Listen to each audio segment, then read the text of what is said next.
How's everybody doing? I don't have a lot of time to make a really elaborate video this week. I have a lot of family visiting, but what I am going to do today is quickly run through how I record music at home. So I've just started working on my next album, my next project, and I started to think the rig that I'm using right now, even though I have more stuff that I could be using, is actually very simple. It's a very streamlined, simplified, very direct rig for recording guitar music, so I figured I'd like to share that with you guys this week. So the process for me starts and ends with my laptop. So what I mean is I produce all my own rhythms on here to begin with. Currently I'm using FL Studio. I know there's better software out there. I'm just not ready to commit to another software suite for Windows without doing a little bit more research first. So once I have something produced in FL Studio, I export the entire thing into one file, and then I import that file into Audacity, which is another super simple, actually way more simple program. It's actually free. I use Audacity just because of the familiarity of it and the fact that I can record all my raw tracks as just raw inputs into it. And when I write music, a lot of the time I'll have an idea that I want to use for a riff or something that I'll base my track around, but when it comes down to it, I'll make a lot of alterations as I'm recording it. So I'll change some of the riffs, I'll add riffs, I'll think of something that might work with that. And I usually start by recording rhythm guitars first, then bass, then lead guitars. Another very simple element of what I use to record is the amp that I've been using to record, which is actually a very basic, very simple, cost-effective amp. This has been my go-to amp for recording lately just because it's such an easy setup to use. Basically, it's a Bugera G5, so it's a 5-watt amp maximum, although I usually tone it down to about 1 when I'm recording just so I don't hurt my ears. I run it into this 2x12 Marshall cabinet underneath just so I can hear myself recording. I have everything set pretty much in the middle because that's what sounds best for recording, although it doesn't sound best through the cab, but you have to recognize if something sounds good through a certain speaker, it's not going to sound perfect on recording.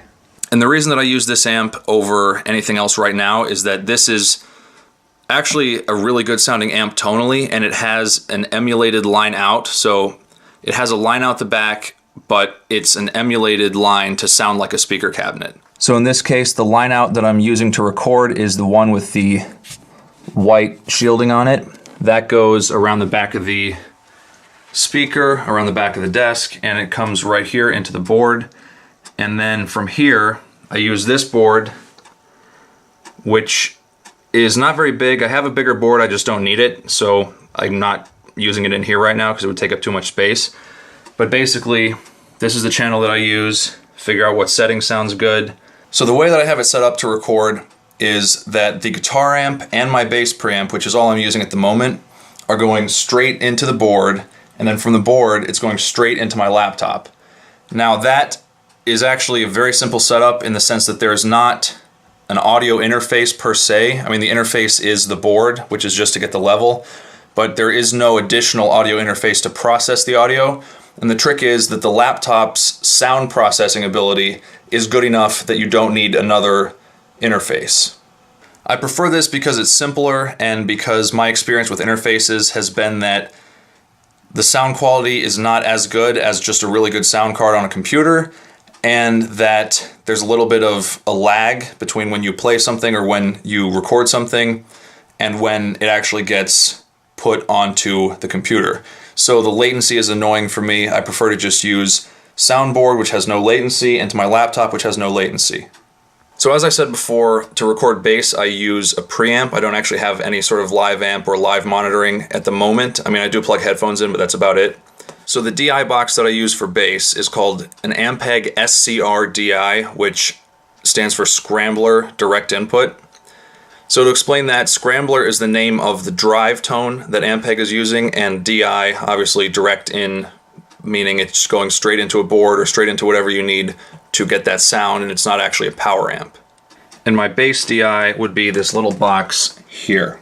And it is relevant because I'm starting to record now for my next album, so keep an eye out for that.